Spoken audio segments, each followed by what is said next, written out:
everyone, welcome to this new video of basics of Java. So in here we are moving on to the next concept, that is the concepts of OOPs, and in concepts of OOPs we are now heading up to the encapsulation in Java. Because it is a second feature of OOPs, that is the most important concept, that is encapsulation. And by encapsulation we mean that it is basically wrapping up of data and the code together into a single unit. For example, we have already gone with the examples of saying that like a capsule, the capsule which is a we can say it is composed of several medicines, but will not be giving up that kind of example. See, in very simple, in layman's language, we will say that if we are creating a class, a single class is the best example of encapsulation. Why? Because a class is holding different elements together.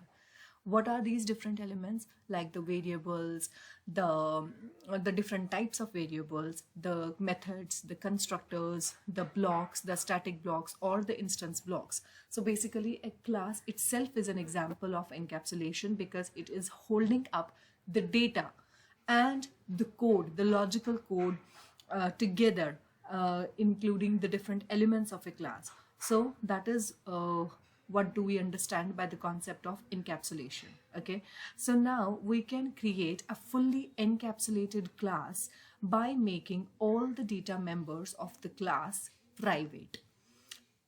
We can use certain methods, because if we are creating a class in which all the data members will be private, definitely that will not be get used by any other class. That data we cannot use, because that the data will be, if it is private, it will definitely not be used by the another classes, or we cannot access that data. But if we want to do that, even how we are going to do that? For that, the Java Bean class is the example of a fully encapsulated class.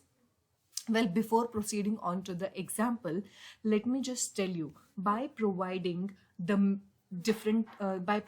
way with which we can make the class, we can call it as the read only or the write only. We basically are going to provide the control over the data. So suppose if we want to set any value, any variable, a particular value, say for example, if I want to set the value of a variable id which should be greater than 100 only, then we can write the logic inside that particular block or the method. So you have to actually go or write the logical code into the proper methods. So in this way also you can achieve the concept of data hiding, right? Because the other classes will not be able to access the data through the private members directly. So how we are going to do that? Let me show you with an example. Okay, so I will be taking the same source file, but I will be working with different classes. So because we were already working with the class name student, so I will be using that class over here. So I will be creating a student class, and for the student class I will be taking two variables, that is of course roll number, and the other variable I'll be taking it as is name. Okay, but as I told you, because we have to go for the concept of encapsulation, I will be using the keyword private over here. Why? Because I'm making these two variables private so that it cannot be accessible by another class. Let me just show you with an example. So I will be creating s1 object over here is equal to student. Now s1 dot, see, roll number, is it accessible to us? No. Is the name variable accessible to us? No. Why? Because they are private members. So how we are going to access them now? What I will do to access or to provide some stuff to it, some values to it, I will be simply creating methods, and those methods are called as getters and setters methods. And because of only these methods, we can make a particular class a read only file or a write only file. What does that mean? Let me just show you. What I will do for this single data member, I will be creating two methods. One is to get the value, that is to get the roll number value, and the second is the set value, that is to provide it a particular value. So how am I going to do that? I will simply right click it. It will be showing me source, and in source it will be showing me getters and setters. Okay, so for now I will be just creating the getters and setters for the roll number data member, and see, I have created two members over here, that is get roll number and set roll number. How will this work now? Can you please notice that both of these methods are public? It means we can access the methods.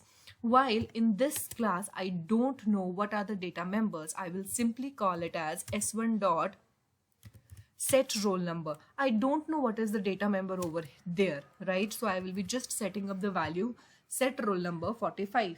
As soon as I have provided the value, the roll number will get called, and the value 45 will get copied over here in the variable, and it will initialize the instance variable for the object s1, right? And similarly, if I want to display the value of s1, or if I want to get the value of it, I will simply call s1 dot get roll number. Okay, and whatever value will be fetched into here will get displayed over here. So this is one way, this is the way how you will create the setters and the getters. But we have now created only the setters and getters for one variable. Let me just create for it the other method, for the other variable as well. So name we are taken over here, and I will call on to generate. Okay, so here it is, set name and get name. Okay, these are the two methods over here. So now here as well I will be calling s1 dot set name. So I will be setting up the name as Priya, and when it comes to display it, you can either display in the same statement or as per your needs and requirements. Let me just execute it and see what we have got.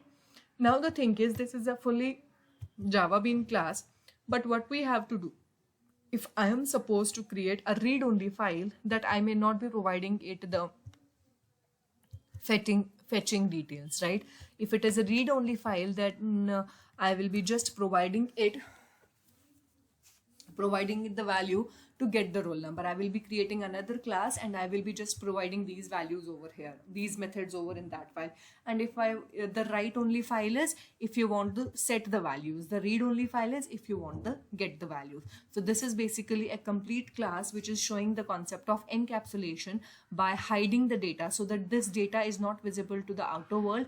Only you can work with this data by using these methods. So directly access to the data members is not allowed, because we will be obviously going on with the validations when we are working with the getters and setters. Only then you can access the data, right? So you can just provide the security if your data is that much confidential. This kind of concepts will be taken up and will be in the advanced level. For now, we just need to work on like how to create a bean class, how to go with the concept of encapsulation and data hiding. Okay, hope you guys understand it. Thank you very much.